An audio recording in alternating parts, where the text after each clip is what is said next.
Welcome to ITL Voices. We hope you enjoyed every bit of the last episode. Our guest today is Mariam Momodu, an associate at Dentons, Canada, LL.B. Mariam started her career in Canada as an articling student with Dentons Toronto team and is now practicing corporate commercial law. Her journey has been commendable, as we will find out shortly. But before that, I'd like you all to know that she holds more than 20 academic and non-academic recognitions. Thanks for joining us, Miriam, today. I'm very glad you are here today with us. It's a pleasure. It's a pleasure to be here. Thanks for having me. So, I learned that you had quite an established career back in Nigeria and were an in-house counsel for this wireless infrastructure limited company. What made you move to Canada in the first place, and how big was your transition and challenges after that?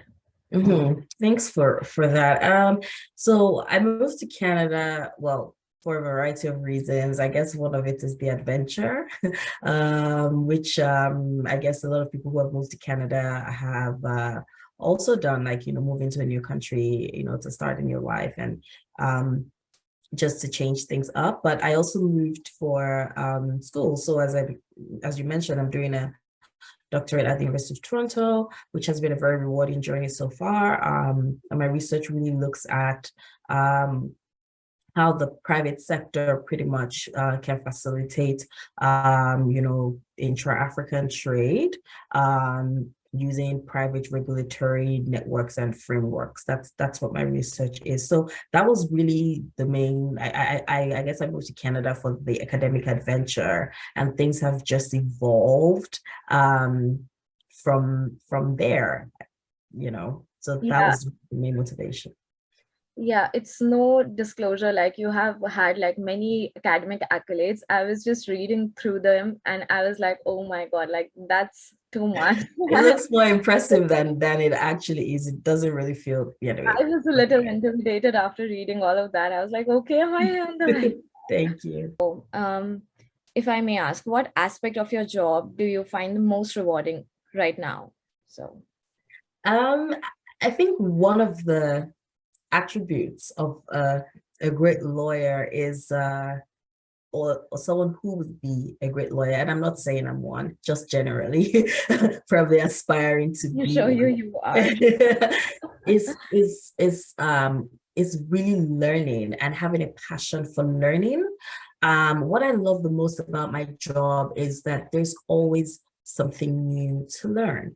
And it doesn't even matter how many years of experience you have. If it has a problem, it might present in a way that, requires you to even take a second look at things that you think you're extremely comfortable with. So I really like the learning dimension of things. And the fact that I'm here in a new market, you can expect that the learning is even more amplified, right? Because you're also not just learning you're learning the law, you're learning the culture, you're learning about your clients and about the businesses. So it's a lot of learning that I find very enjoyable, quite frankly. I mean, I went to pursue a PhD, so I must really enjoy learning. So there's that one. And the other part, I think, is the intellectual stimulation of being a solution provider. So if a client comes to you with a problem, I think one of the things I love about, working in a collaborative team of lawyers is that, you and, the senior associates or the partner on the file, you're putting heads together, sharing ideas to really solve a puzzle.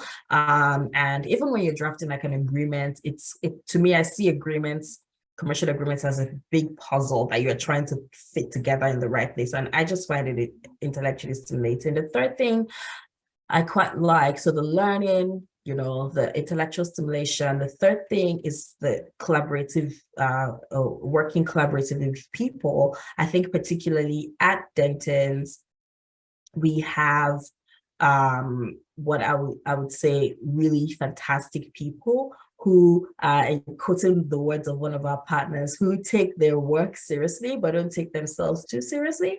And that's what that does, is it creates an environment that allows you to speak up, to ask questions, to feel like your contribution matters, and your contribution does matter. So having colleagues who are invested in the growth of, new calls, new lawyers, junior lawyers, I find that extremely rewarding about my work. People who are really investing in growth.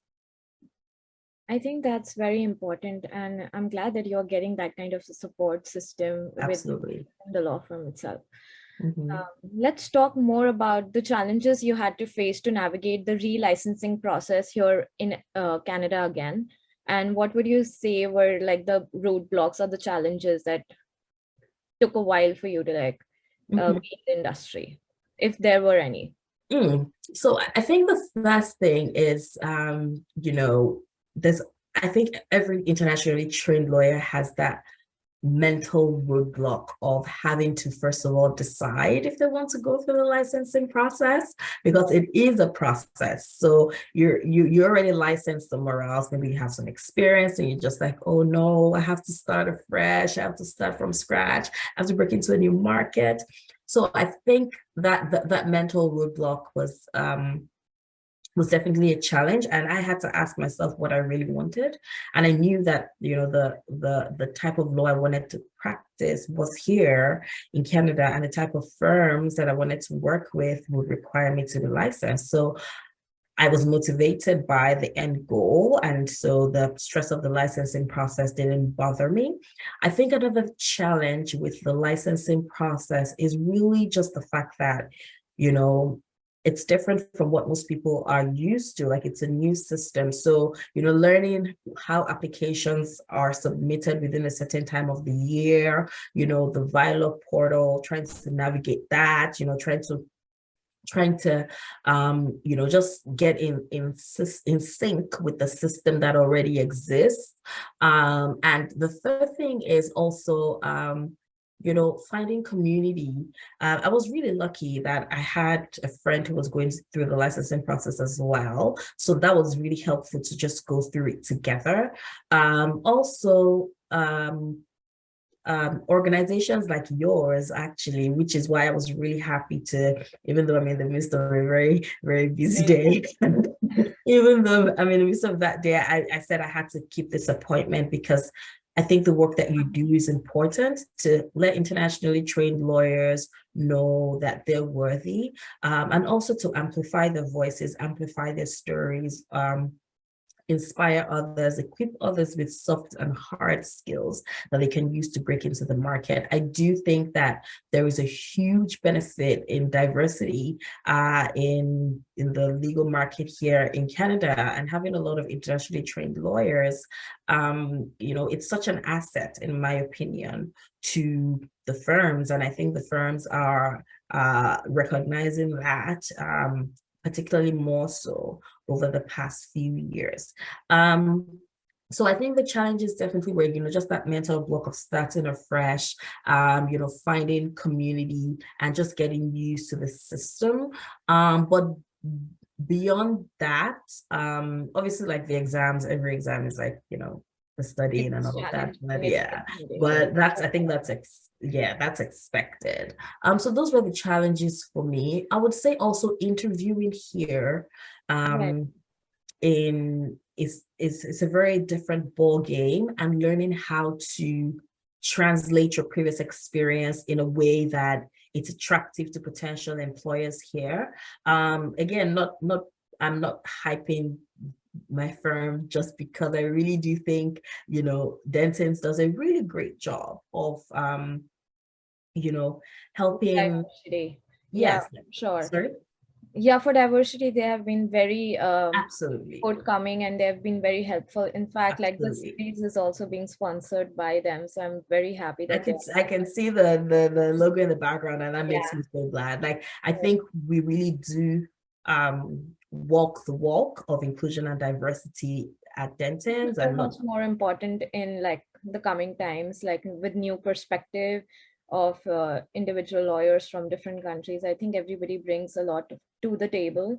So yeah, absolutely, absolutely. exciting So transition which the legal industry is going through, I think. absolutely, absolutely. And I'm so glad that you're even able to sell the firm just as much as I am. I'm able to. So, which is just a testament to how much work and commitment that we put into, making Dentons, an inclusive place for everyone. And that translates very well in the interview process. I think, I did my interviews via Zoom at the time because of the pandemic. I don't know what things are looking like in the future, but, even just like making the interviews, making the interviews structured in a way that allows people with diverse experiences to be able to share their experiences. Also, from the student perspective, I would encourage, anybody who's like an internationally trained lawyer to don't shrink from your experiences and from your other jurisdiction.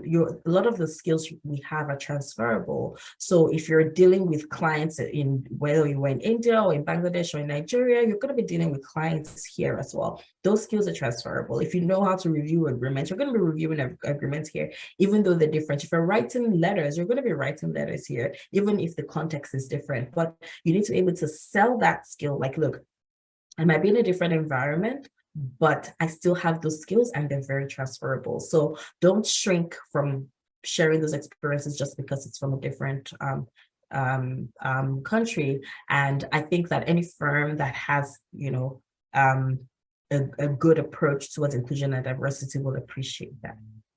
I'm glad that you talked about a little about your interview experience. And since like OCIs are right around the corner and people might be like very apprehensive and getting like an OCI call back. So would you like to shed some light on how your probably the second round went through and how to navigate through that particular process? Okay, so the one tip that I would give, and I think the one tip that I think is most effective is that a lot of internationally trained lawyers are sometimes a little timid during interviews, and you're not able to really shine as much as you can. You're not, I don't know what it is. I think it has to do with a lot of times with the immigrant experience.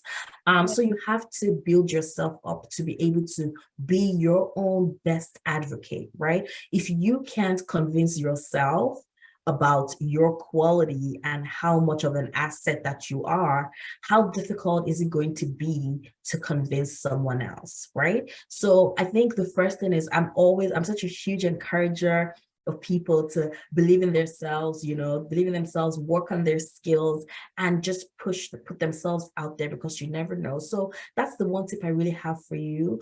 Find a way to sell yourself to yourself first. Believe in your quality. Go through your resume. Every point in your resume, itemize it and have like little experiences and stories that you can use to follow up, and also relax during the interviews.